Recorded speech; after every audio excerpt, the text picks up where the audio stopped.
I'd love to just start with your background and let's start there.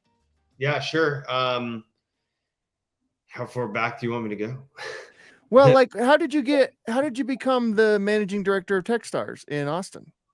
Yeah, so I've been doing this job for almost 8 years. And so for people listening, if you don't know what Techstars is, what we really are is an early stage, very early stage investor, very early stage VC firm. The way that we execute our investment is via accelerator programs that we run globally. So literally all over the world. And I started here. Well, I've been in this role for almost 8 years. It's one of the things that Techstars does really well, and is unique to Techstars, is that we run mentorship driven programs. And what that means is that, you can have a managing director who knows some things, but really we have a global network, thousands and thousands of people who've raised their hand and said, I want to help founders be successful, which is how I got involved with Techstars originally. I guess 11 or 12 years ago, when Techstars first moved to Austin, and the then managing director, Jason Seats, first moved to Austin. We were introduced. I just sold the company, and I don't know that I was specifically looking to give back, but he described to me sort of what it was like. You get to, meet a bunch of people that are starting companies and help them out in ways that, experience, can allow you to do, and help them, sort of unlock doors and that sort of thing. And so I became a mentor and really fell in love with it. And then Jason, who is still at Techstars, he's now our chief investment officer, moved into that role, approached me about filling his seat. There's a little more to the story than that, but that was essentially what was going on. And so almost 8 years ago, I took that role. What drove you to write a book? I'm always fascinated by the people who write books. You've written 2 books. Yeah. So what drew you to that? Why do that? Yeah, the first one, they're pretty different. The first one I wrote because I was injured, and I play a lot of sports, race mountain bikes for years, and I had an injury that was keeping me off the bike, and I just felt like I had to do something with the time on my hands. And the sort of the short version of the story is, my intention was to put together a series of workshops for other Techstars managing directors, because I kept getting asked to come and do a workshop on sales. And anyone who's in sales knows that a workshop on sales is not a real thing, because sales is a very broad topic. And so what I set out to do originally was to say, okay, what are all the potential workshops that I could put together? And I basically just created a big list of them. And my intention was to send that to my peers and say, are there any here that jump out at you? And I'll create a couple of workshops. As I looked at the list, I realized that that list would not be helpful to them to decide. And so I decided to write like a little summary for each bullet point that I had.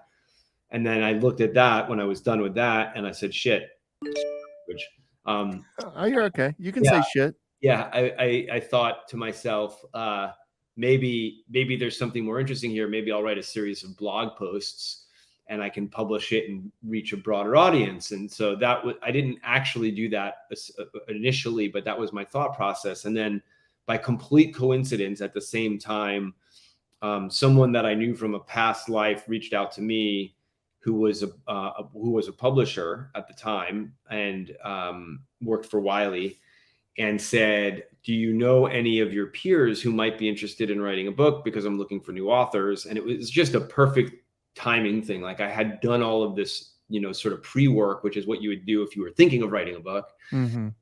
I'm like, I don't know. I hadn't really thought about writing a book, but here's this stuff I put together. And, she's like, super interesting. Do you think you can put that into a book? And I was like, I don't know. So I sat down, and, 3 weeks later, I had basically written, the first draft of Sell More Faster. And it was really like, if I wasn't injured, never would have happened. If I didn't, it was not on my bucket list to write a book. It was really the sort of like the perfect timing of several things that brought that one to fruition. The second book was a little bit different, because there's a few things. One,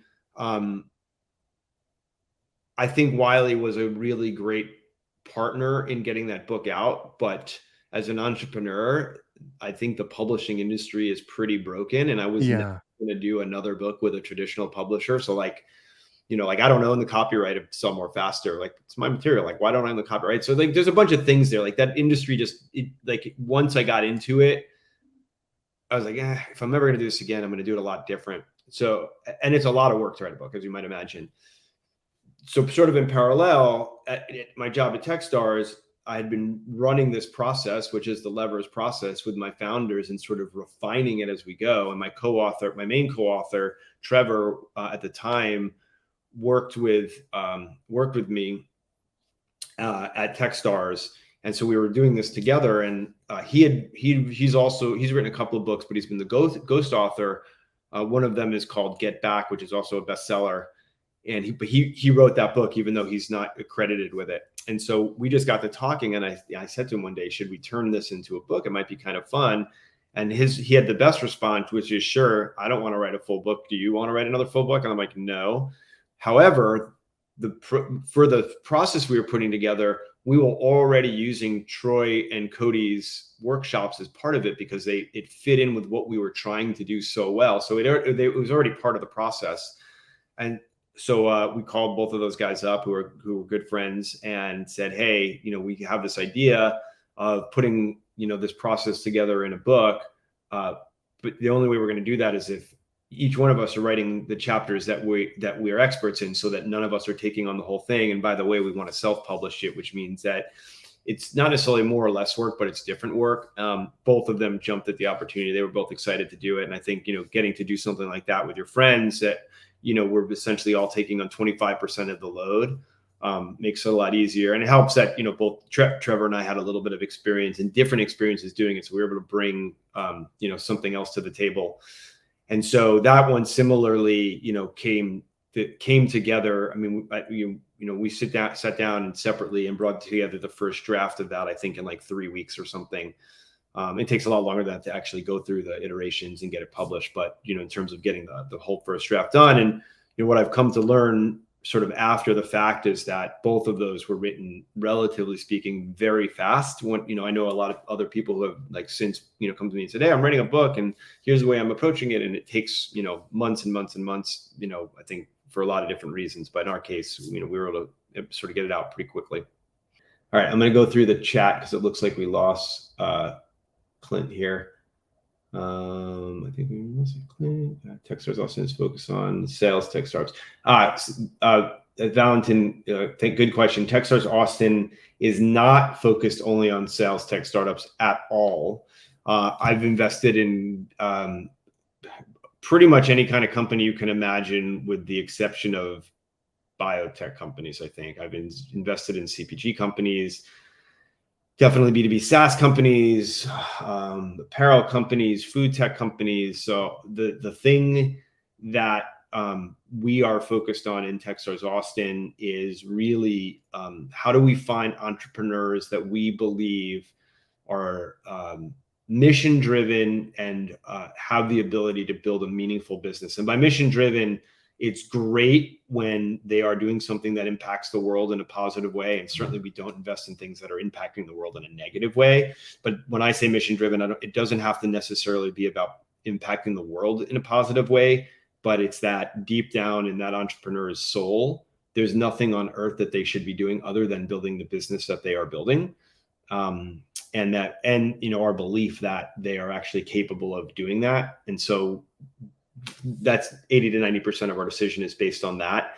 And what the entrepreneur is actually doing, we sort of actually even get to a little bit later in our vetting process, because it is frankly less important. And the reason that we think about it this way is that we are investing so early that the likelihood that the product that the entrepreneur is building when we're investing, the likelihood that it is the same thing, in my experience of I'm invested in close to 200 companies now, I would say like less than 5% start and end in the same place. And so knowing that, hey, I'm back. Knowing that betting on an idea at our stage just doesn't work. because inevitably the idea will not be the same thing at some point in the future. And so by finding people that we believe are obsessed with the overall market that they're trying to influence, and that we believe have the ability to build a meaningful business, you know, the data suggests that I'm right, but my philosophy has been, or my theory has been, that we'll get better outcomes over time.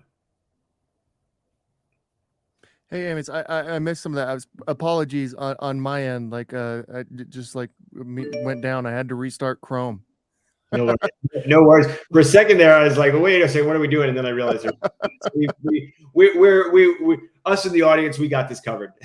Yeah, sweet. I'd love to, and I don't know if you touched on this yet. I'd love for you to kind of give us a sense for the state of accelerators and incubators and things like Techstars. In my mind, and probably in most people's mind, there's two really, really great brands, Techstars and Y Combinator. Why haven't more been successful? What's your thought on like the state of accelerators, or am I just completely wrong and there are others?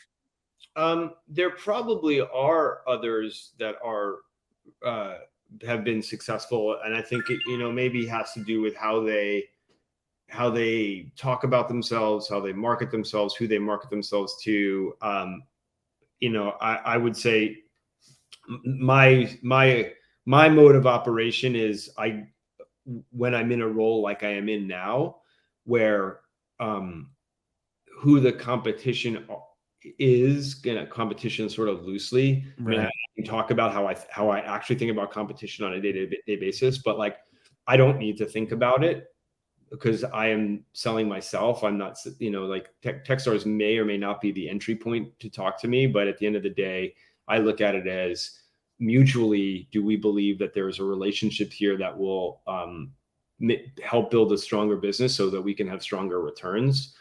So I do think there probably are other accelerators out there, but I frankly don't think about it. And I don't even think about YC ever.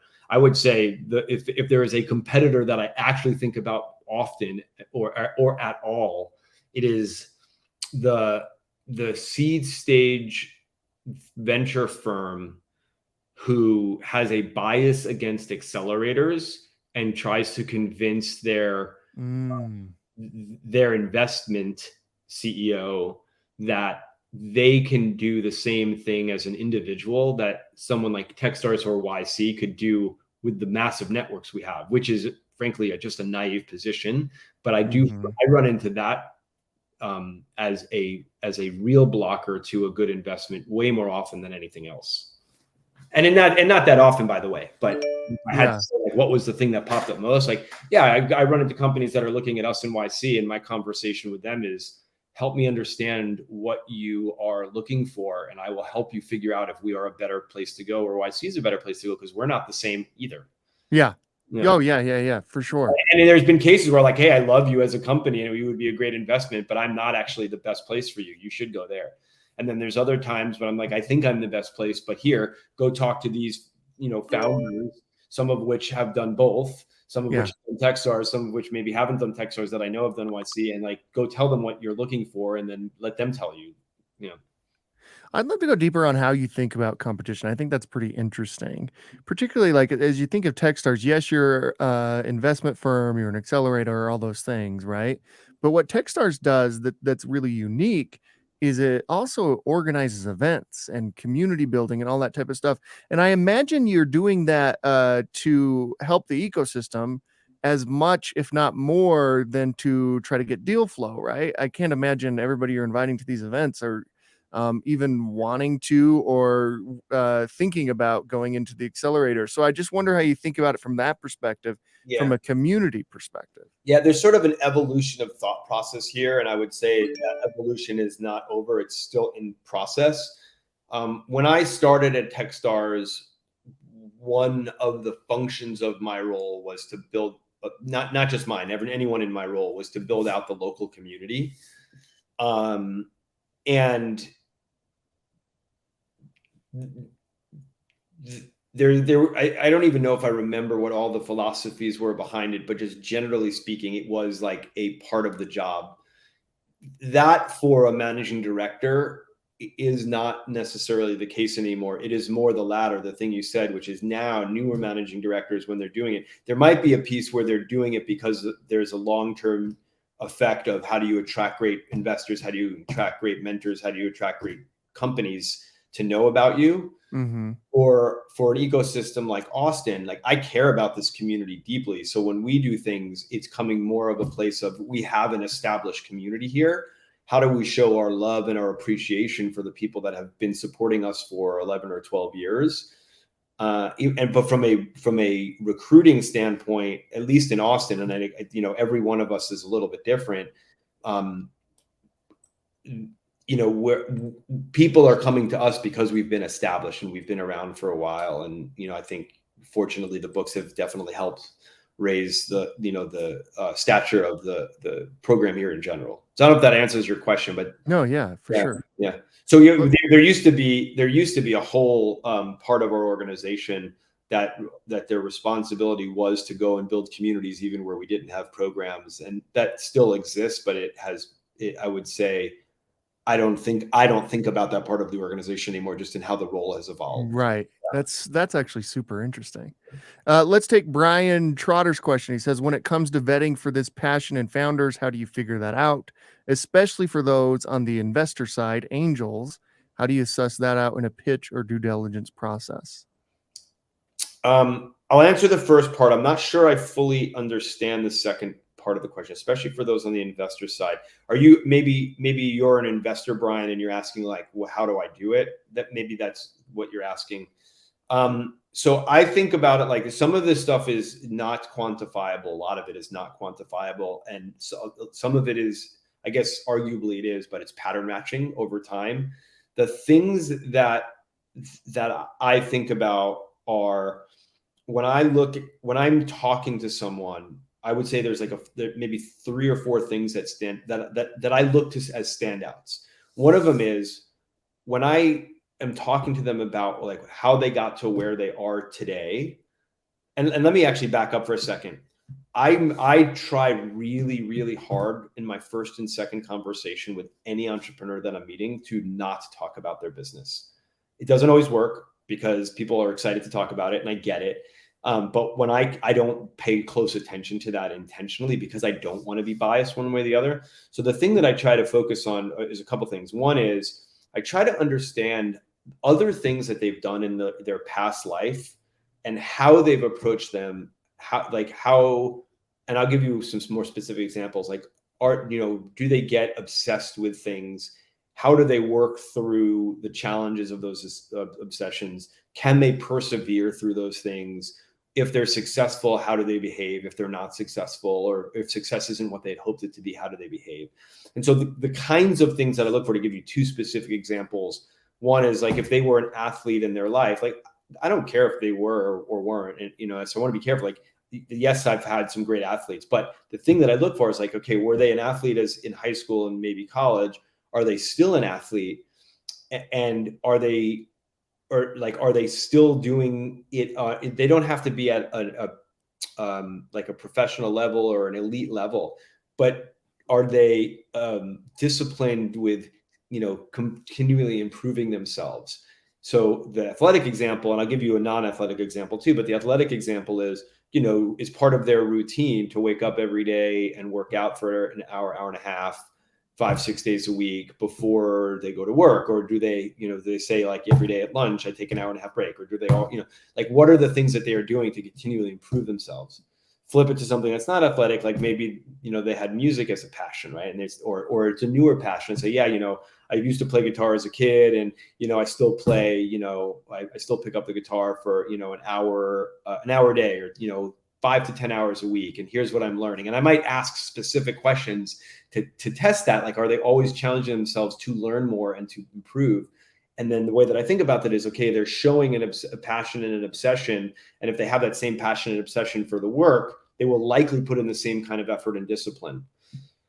So that's one way. And yeah, that makes sense. Super, like that is a big thing for me. And look, I get it wrong sometimes too, right? Like, let's be clear, but that is a big thing that I look for. And I'm really honest about that, up front, and, I don't hide from that. The other thing that I look for is how metrics and data driven are they? And so I can get it some of that in the same line of questioning, and sometimes I can't, and we need to talk about work stuff. But using those two examples, like if they're athletes, I might ask them about, what are you using to track your progress? And if they're like, oh, nothing, that tells me something. Or if like, oh, Yeah. I spreadsheet and I do all these things, I'm like, oh my gosh, you're obsessed. And you don't have to be that extreme by any stretch, but like understanding how they think about the data they use to improve helps me understand how they will potentially approach their business. And the same thing, with the music example, which is much less quantifiable, but are they like, well, I've got a notebook of, that I keep track of the songs I'm doing. I have another notebook for the songs I'm writing, and I have another notebook for the chords I'm learning, and another, like all of a sudden I'm learning a little bit about how they process information and how they use that information to improve. And so those are the kinds of things that I look for that help me get a sense of who they are. And then I want to not gloss over maybe the obvious, which is, are they good human beings? Like this is very, very important to me. Like, I don't care. I don't want to invest in someone that I just don't like. And I like a lot of people. Like it's pretty hard to ruffle my feathers. So, but I definitely have a no asshole rule. Like I don't care how awesome your business is going to be. If you've got a huge ego and you're not coachable, we're not, let someone else invest in you, but it's not me, because, we're in so early, we're going to have a relationship for a decade, probably, maybe longer. And I want to have, relationships with people that, they're going to enhance my life as a human, not just my pocketbook if they're successful. Yeah. That's a good rule. A no asshole rule is always good. Easy to say, but harder when you're looking down the barrel of a great investment. Like sometimes, look, and like I said, I get it wrong sometimes. Like, every couple of programs I do miss it because I get excited about something else. I'm like, ah, shit, like I missed it. And I saw them there, but I ignored them. And it's really hard sometimes. It's easy to say, but harder to do. You mentioned something that brought to mind. I was at an event once where Reed Hastings, co-founder of Netflix, former CEO, he said something like, if you can't lead yourself, you're not going to be able to lead others. And it kind of sounds like in this second meeting, you're kind of like looking for that. Like, can this person like lead themselves? Oh, so, interesting. I had never thought about it that way. I like that. I'm gonna put that aside and think about it more. But there is like the longer description of how I think about it is, do I believe that they can attract and retain great talent? That's something that I do actually say and talk about and have written about. And that founding team may or may not be the right founding team, but it tells me a lot the kinds of people that they are able to bring it into an organization. And hearing someone say, oh, we've got the best developer ever working on this, or the best CTO, like maybe maybe your bar's too low, or maybe they are great, but they're actually not as invested as you say they are. And so like these are really, they're nuanced, non-data driven things, but I do look for those things. Like, yeah, are you going to be a great leader? Are people going to swarm to you and be like, wow, and I actually, something that I haven't done this in a while, and I probably should do it again. I used to think about is, would I go work for you? And if the answer is yes, then you're probably someone I want to invest in because I'd be willing to invest my own time and follow you somewhere. That's an interesting one. I got away from that a little bit because I'm doing so many investments now that I think that, I probably should have added back in, but it sort of fell by the wayside. How many startups do you bring in per cohort? Is it a fixed number, or is it loose? It's fixed. Yeah, it's 12 a cohort. And we do that twice a year. Oh, okay. So you're doing 24. That's a lot, man. It's a lot. Yeah, 24. But you guys don't take board seats, right? Or do you sometimes, or do you do follow-on investments? How's it working these days? It's been a while actually since I've looked at Techstars. I'd love to know kind of how it's changed and evolved. Yeah, we, as part of the Techstars deal, we do not take board seats. We have a couple of different funds. We have the accelerator fund, which funds the accelerators. There is another venture fund inside of Techstars that will do some follow-on. It's not a huge fund. We don't do what we do. Like less than 10% of the companies will get any follow-on. We will never, ever lead. We always take a very small position in those. And it's really just exercising our pro rata rights. Mm-hmm.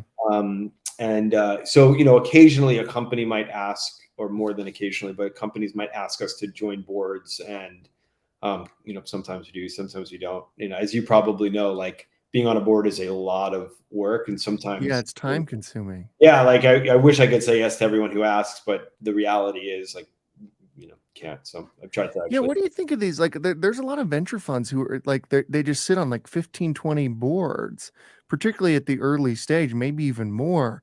How can you possibly be a good board member to 20 companies? Isn't that a lot? It's a yeah, you know, I mean, I think it's possible to do. I think it probably has more to do with, well, a few things. One, how do they prioritize their life and their day, Yeah.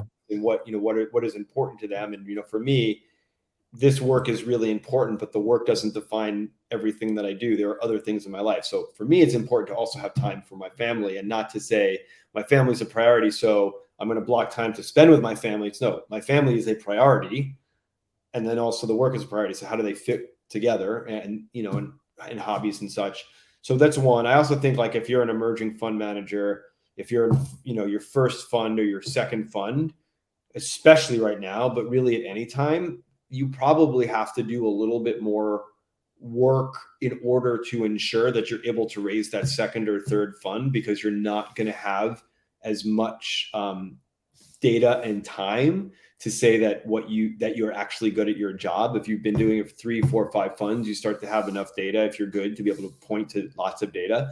So I think they're being able to be more hands-on earlier on. But I don't know the answer to this, but I would bet I would not be surprised that when you hear that, it's usually people in their fund 1 or 2. And when you look at people that are in fund 4, 5, or 6, they're probably taking less board seats, or making less, you know, if they're taking a board seat, they're making less investments a year.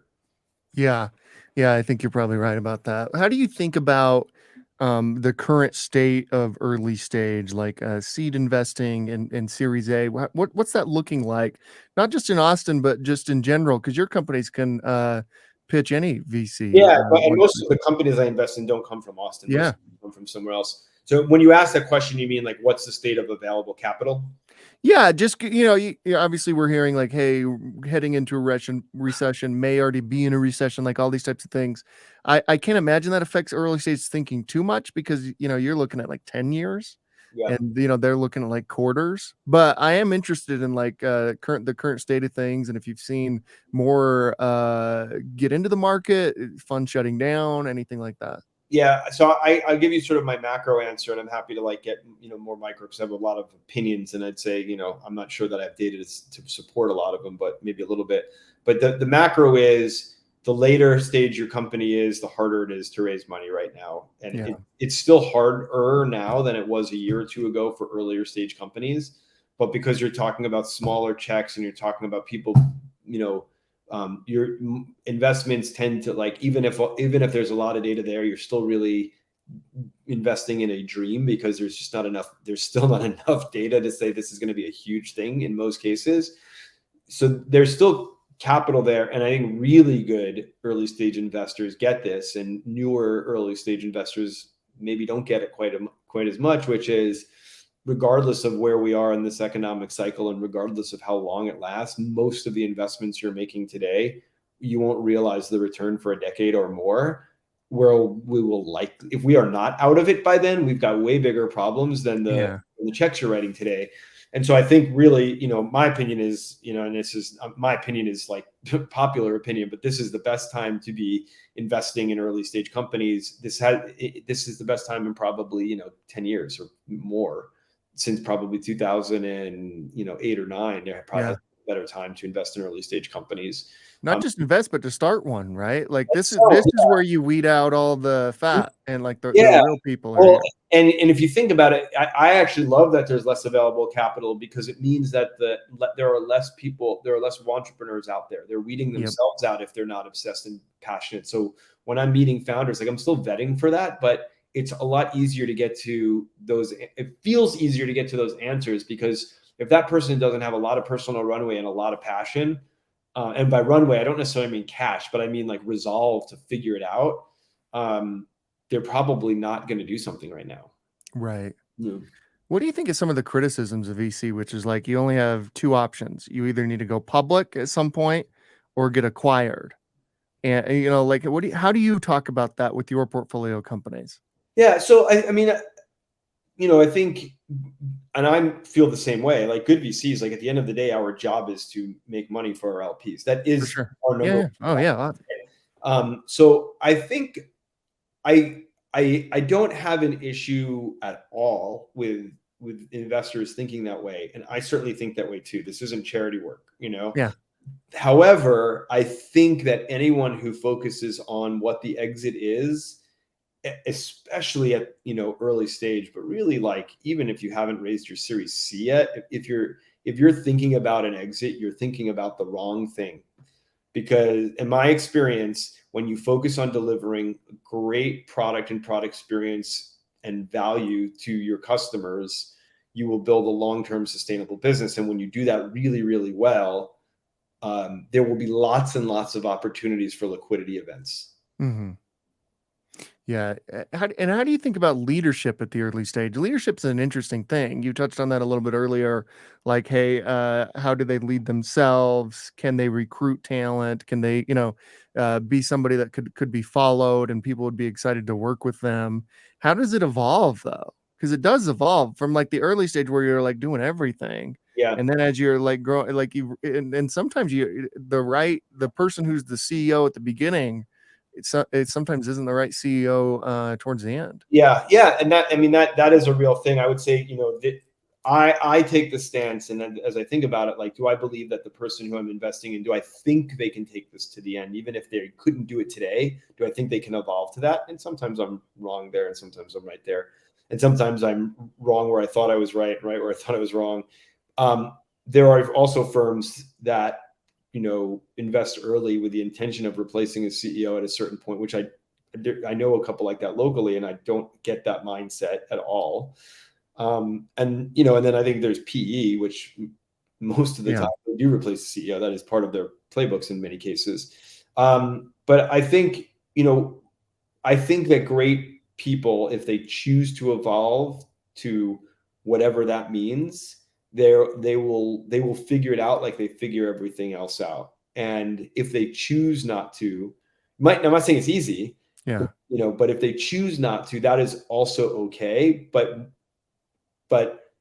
where I see the biggest challenge is when they're not necessarily choosing to evolve, but they want to stay in the role, and it's more ego driven than learning driven. Yeah. Usually where the issue evolves. But I think I've tried really hard to find people that I think are self-aware. So they're like, okay, I don't want to actually learn what this is like. It's time for me to replace myself, or I've capped out. I'm not able to do this anymore. Let me get the right kind of help. Or putting in the work and getting a coach and taking classes or whatever it is, the things that they need to do in order to evolve with the role. And I was going to say one more thing about that, and I don't remember what it was. Maybe we'll come back to it. I wonder also just about the state of Austin. Austin's is like this beautiful, incredible city. It's hard to leave when you go there.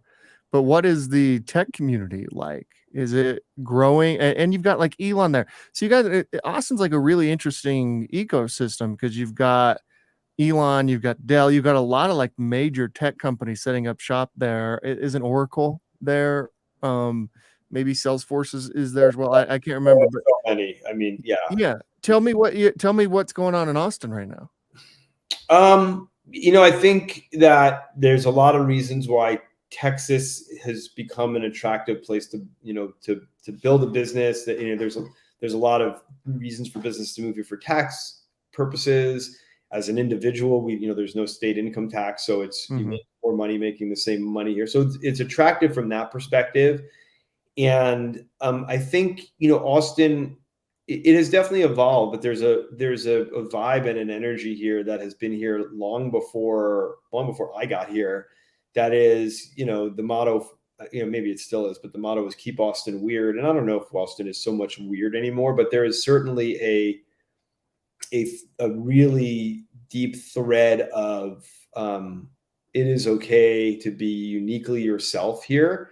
And that I think fits well with entrepreneurs who always are a little bit different than the people around them. Yeah. And so it becomes an attractive place to be. Plus there's, like from an environmental perspective, by environmental, I mean like, things to do outside. Like we're right at the base of, there's not mountains in Texas, but we're right at the base of foothills. So, half of Austin is flat, half of Austin is hilly. It's very green. There's a lot of things to do outside. It's the weather. Our winter for you is summer. Yeah. But it's a lot easier to suck it up and go outside and figure out ways to do that in the early mornings in the summertime and enjoy the outdoors. So we really have a 12-month of year climate here, even though arguably the summers are hot and hard. Yeah. But we have a 12-month a year climate. So yeah, it's just that, the music scene is great, the art scene is great. When I moved here, the food was not that great, but it has become excellent. Yeah, it's known for incredible food. Yeah. Now, and yeah, you have 6th Street, which is quite the place. Yeah. But I also wonder, like, how has South by Southwest helped the ecosystem, particularly around tech, or has it at all? Or, I mean, that thing's become this global event, and I'm not sure the founders intended it to be that way, but yeah, here we are.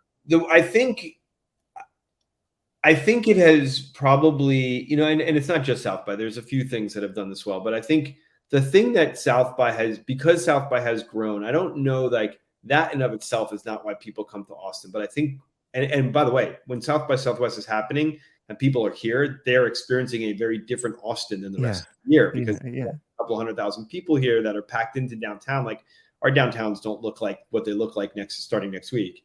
Yeah. But I think the thing that it does is it brings people here that maybe weren't here before, puts them in an environment that is fun.